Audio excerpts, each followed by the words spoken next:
I'm still on my process of retraining my nervous system to really have better tolerance for the environment of being in front of the camera. So I figured I'd just hang out for a while today, just get myself adapting a different way. I am kind of weird in front of the camera. I definitely have some synesthesia. I definitely have some synesthesia overlap where the experience of interfacing with the camera can be really strange for me. There's just the lens itself and the whole device. I get sort of a swirling, like blue, purple, sometimes green, like vortex, black hole sensation. And I start like kind of falling in there and losing track of what I'm saying. So I'm trying to like, you know, look at the lens a lot and build up tolerance for that. Sometimes what I do to loosen up my system and just change my sensory experience and kind of wash out that like falling in a hole sensation, give some other sensory input, is I like to just put on a Mint Mobile ad and just have Ryan Reynolds like kind of making faces in the background that like the faces he makes are the right faces for me to kind of unlock what I am wanting to be able to bring out on camera. So, we have a lot of different mental states that are logged in different layers of the body where our cognition can pick an environment and a previous set of behaviors to match. And so when we enter the stimulus of a visual, auditory, like olfactory, kinesthetic set that we've had before, like you go into a kindergarten classroom and it has the smell of a classroom and the bright colors and the things going on, spatial movement, different stimulus, right? And so these sets of stimuli become kind of packeted in the mind so that we can access the unit of behavior that we already tried in that environment. In other environments, we're going to bring out different packets of behavior. And so what I'm finding is that the packet of behavior that comes out for me when I'm focusing into the camera is like really shy, kind of like child, like young girl energy that wants to like get behind a parent. I did that as a kid for sure. But I also know the only way that you can change the set of behavioral options that you have in a certain mind state, which is connected to a certain environment, is to reproduce that environment over and over again while you practice new behaviors and then you introduce that into the mental state. So here I am showing up, talking about my swirling vortex black hole and my Ryan Reynolds commercials and having a little smoothie. I'm just hanging out. So we're gonna see more. I do have like kind of a set of questions offsides here, so this is some prompts in case I just run out of content completely. It really centers around neurodiversity. I am very neurodiverse. I can appropriately carry the label of ADHD. Also a high sensitivity person. That's usually abbreviated HSP. And those are a little bit, you'll hear less talk about the HSPs than the ADHD. But good chance the concept of ADHD is pretty offsides for most people. HSPs, to just give kind of a framework for that, is like this is a way of describing a certain tendency in a nervous system to basically pick up sound and visual information and tactile information, all the different standard senses, special senses, the 5 that you learned in school, right? So in HSPs, there's going to be just a higher volume on all of the sensory systems when they're going through their life. And so these are going to be the people that come off as fairly shy a lot of the time, people who are overstimulated, who might be like reactive to noise, have a certain level of misophonia. And these are people who often have really high volume emotional experiences as well, where the joy that they experience is really high volume coming out of the body, really like affecting their energetic field. The anger that's coming off of them, if they ever get comfortable enough to show it, is very high volume when it comes off. The sadness, and all of these things may also appear from the outside to be a little bit like confusingly intense, in the sense that the behavior of the person with the high sensitivity processing may be actually unpredictable, but it may simply be that like the emotive volume coming off of them is really high while they do things that are pretty predictable in those settings. So those are 2 of the classes that I definitely identify with. Also synesthesia. So synesthesia is a tendency from a neurological angle, we'll start there, is a tendency for the brain's interpretation of different inputs from various sensory organs to crisscross in such a way that they're going to have some of the classic like examples would be hearing some music that is associated with some visualization or some kind of sound effect that's kind of unpacking part of what the synesthete is actually experiencing visually. And one of the absolute most common is they'll often get identified in early childhood with children who are basically every time that they look at a sheet of words or maybe just numbers, that they're gonna have a sensation of a specific color. They may feel that they're actually visually seeing the color, or it may be essentially a hallucination where it's distinguishable from the optic nerve experience, but that it's like seeing more than it's like anything else.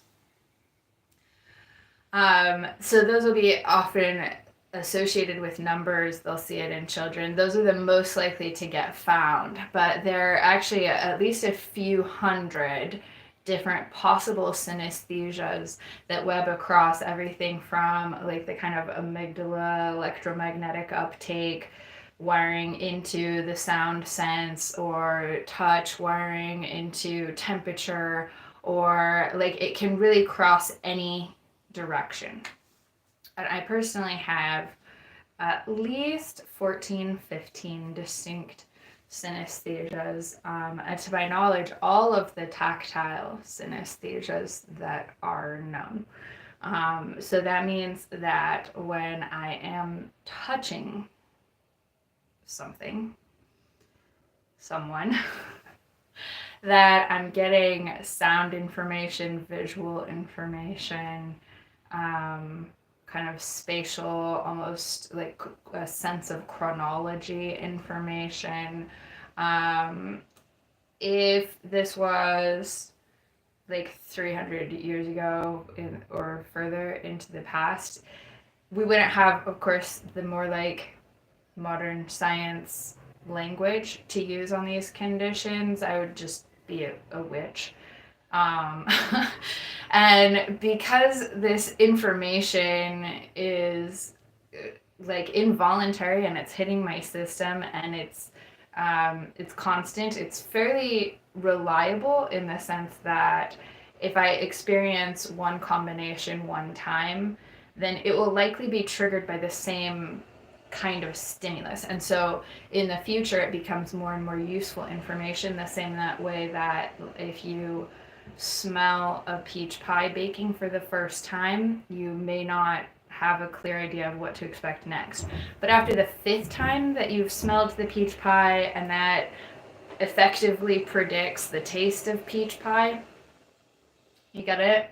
My sensory experiences that are synesthetic, like reconstructed out of other senses, are useful information for me.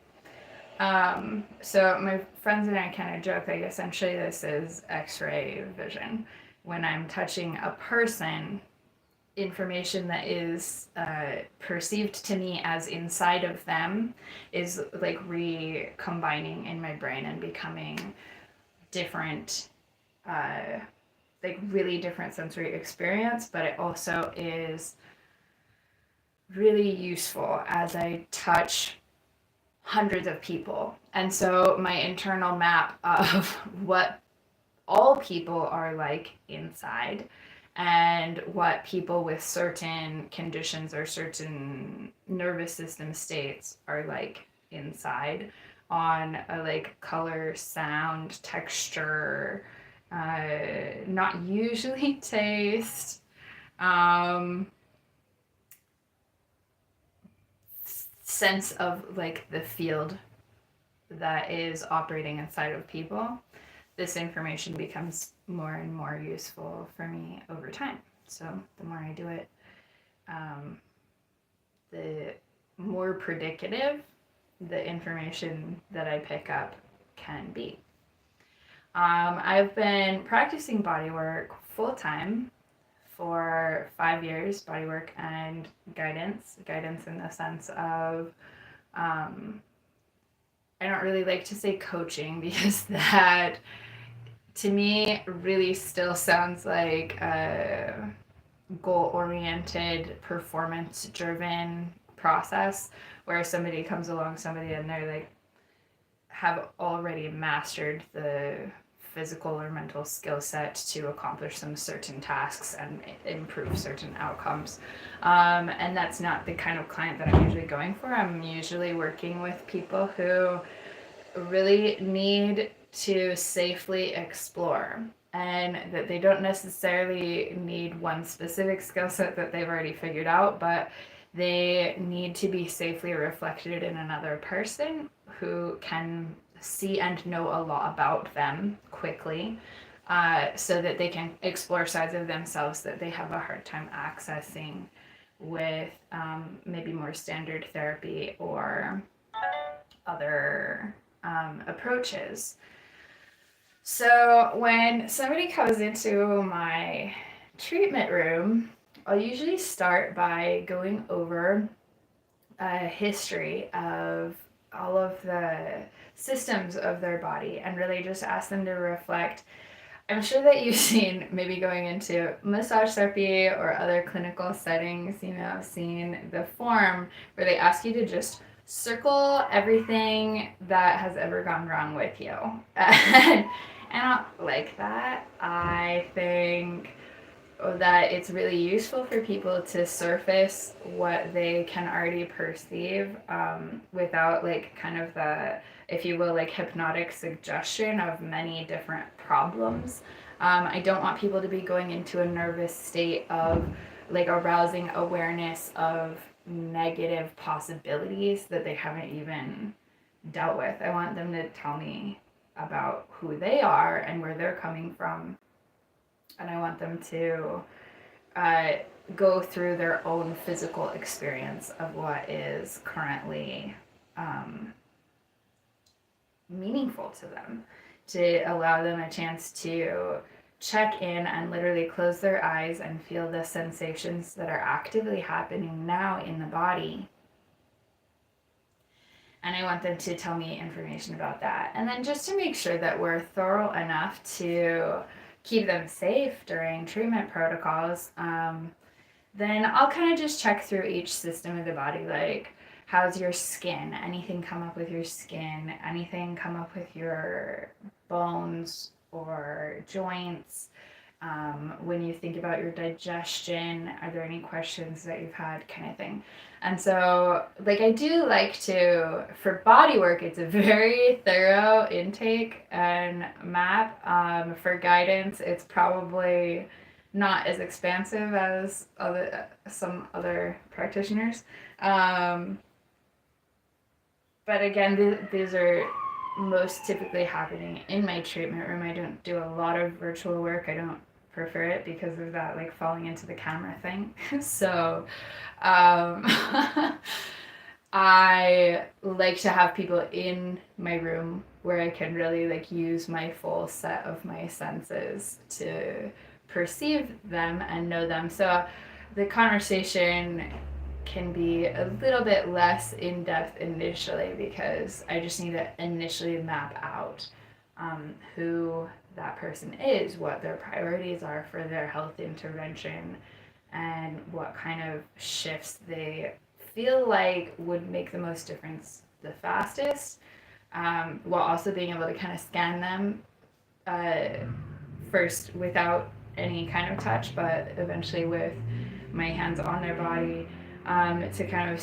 use my special senses, like literally extrasensory perception, if you will, to try to pick up information about anything that might be operating less than at its best, anything that is diverting energy. And that is going to highlight to me, like, I'm going to feel the difference between areas that are metabolizing a lot faster than I would expect for that area in the body in another healthy person. When I first really dove into the study of anatomy, I was really blown away.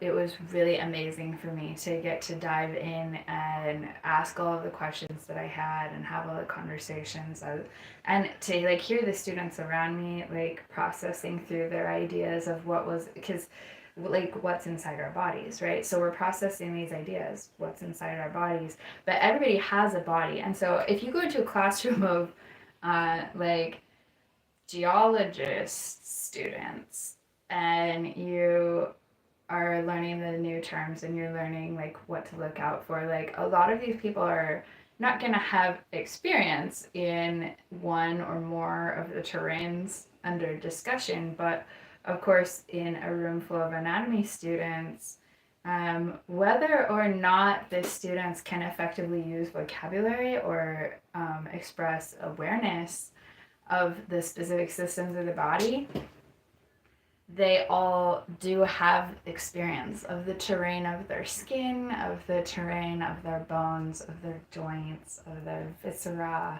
of their neurology, and endocrinology. And so as you explore all of that, it's really fascinating. I love it. I highly recommend that everybody learn more about anatomy, and I love teaching anatomy. I work with students here at the local Lomi Lomi School for Traditional Hawaiian Massage. I get to teach the bookwork.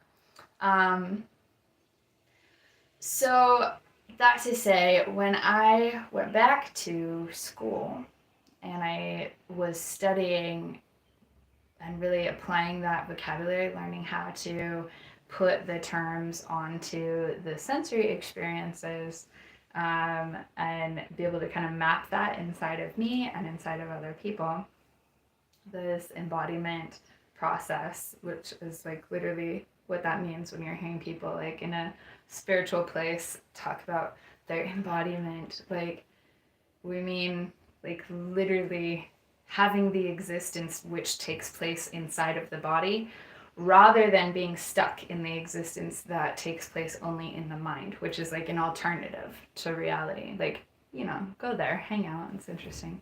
But, like, we can't live there. We're embodied beings, like we're creatures that have bodies. So I got to study this amazing content, and I remember just like trying to get it across. I still say this all the time. Studying anatomy for me, with the sensory experience that I have of the world and all of the touch and all of the contact that I had already kind of like gravitated into, because, like if you have a power, you want to use your power, and that like pours out of you. So I had always been laying hands on people and always been assessing and always been trying to like sift through the ethics of, so what do you do when you know something that's inside of someone that they don't know about yet? And what do you do when you're not really a diagnostician, you're not really allowed to tell them that they have a problem, all these different pieces. The anatomy specifically, I remember the sensation of finally being able to put labels onto this interior exploratory landscape that exists inside of everyone's body, and to be able to mark the features of this landscape and to really dial in my grip on the systemic meaning. Like, why is this organ behaving this way? Why does it have the kind of field that it has? Why does it absorb the kind of energy and diffuse the kind of energy that it has? Hold on.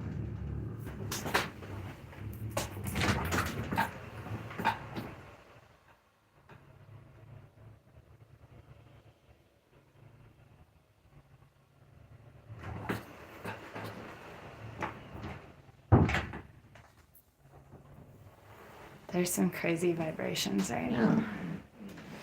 Okay. So, getting told the names, learning the names for all of the pieces that are inside of me and inside of other people, and learning how to use those verbal handles on the information that I was already carrying in myself, was like having Anne Sullivan sign into my hand for the first time. Like, that I had this sensation of being in a baffling, dark world without access to senses that were part of what I needed to be able to navigate effectively and on my own.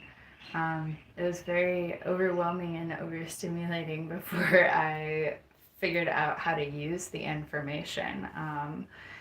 And not too long ago, I was at a conference and I got to work with some really amazing neurology specialists, Mark Ellis, among others, who are on the forefront of recruiting the new information that's available to us through the study of neurology and research in that vein, and applying that into body work so that people in the field like me, like massage therapists, like other body workers, can get more predictable results as well, and like figure out how to approach client problems with a more strategic mindset.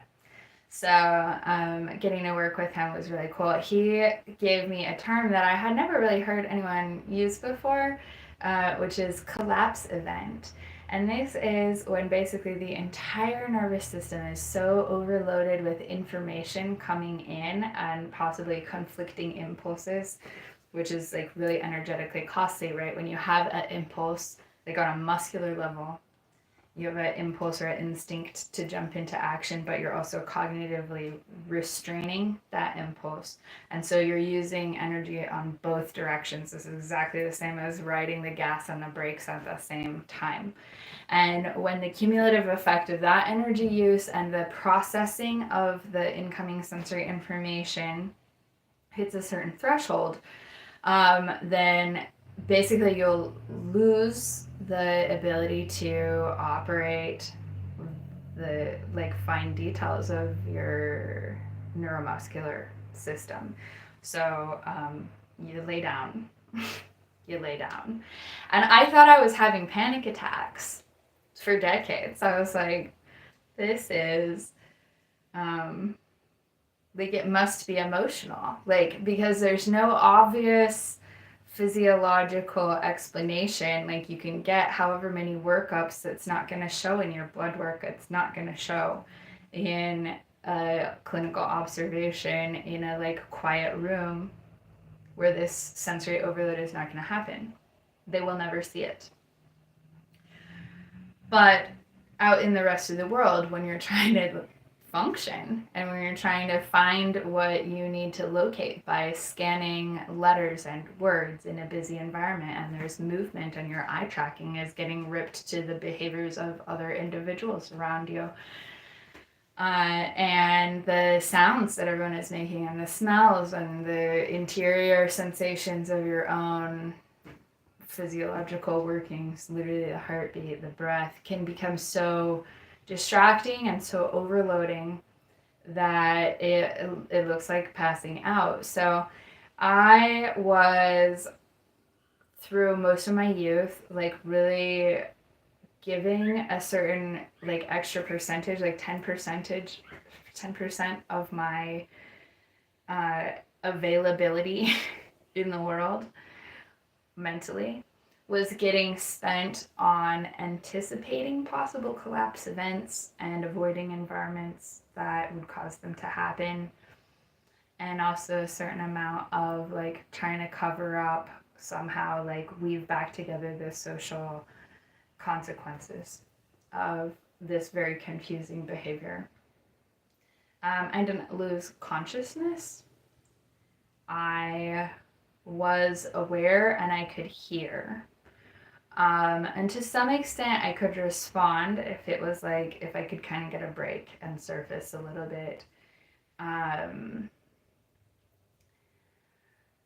But the more intense the environment, the more the like automatic settings of my body, like the subconscious programming that's operating the neuromuscular networks, would be really dropping me back into this really dysfunctional place where actually muscle recruitment was too difficult, where like remembering to stay balanced while standing vertically was like too much effort. And like I don't know if you've ever like been in a math class that was a little bit above your level, or like try to focus on maybe art that you didn't really understand, like when you're kind of in that cognitive space where you're attempting to problem solve something that it feels really high cost to fail, and so the intensity of the focus like really narrows in, you know what I'm talking about. And so when that gets sharpened down to too fine of a point, basically, while also being in a stimulus buffering where you're having to cut out so much extra information from the environment, then you're going to end up basically like recruiting a lot of the muscles of your face, of your neck. You're going to be like trying to focus and pushing like energetic dilation through so that you can like try to finish that. And like maybe you come up with the answer, maybe you got to finish the test and put the pencil down. But if that level of cognition carries on for too long, then eventually you're going to find yourself in sort of a collapse event, and it's going to be really difficult to function. It's going to look like having an emotional fit to some people. There will be people who essentially see that state activate and they essentially take it personally. They believe that you're doing it in order to do something to them. And having been on both sides, like I kind of get that, because honestly, my own emotional stabilization does get pulled around by somebody going into total overwhelm, and you start getting a set of like responsive or reactive impulses as well, where you want to help that person, you want to like go do something that takes the edge off of what they're experiencing, but it may also be very inconvenient for you. It pulls up just a huge amount of conflicting impulses in any audience as well. And if you're really synesthetically tuned in and like empathed out, then being inside of a collapse event and feeling the people around you respond with that level of confusion and that like strange energetic is, it can be very painful.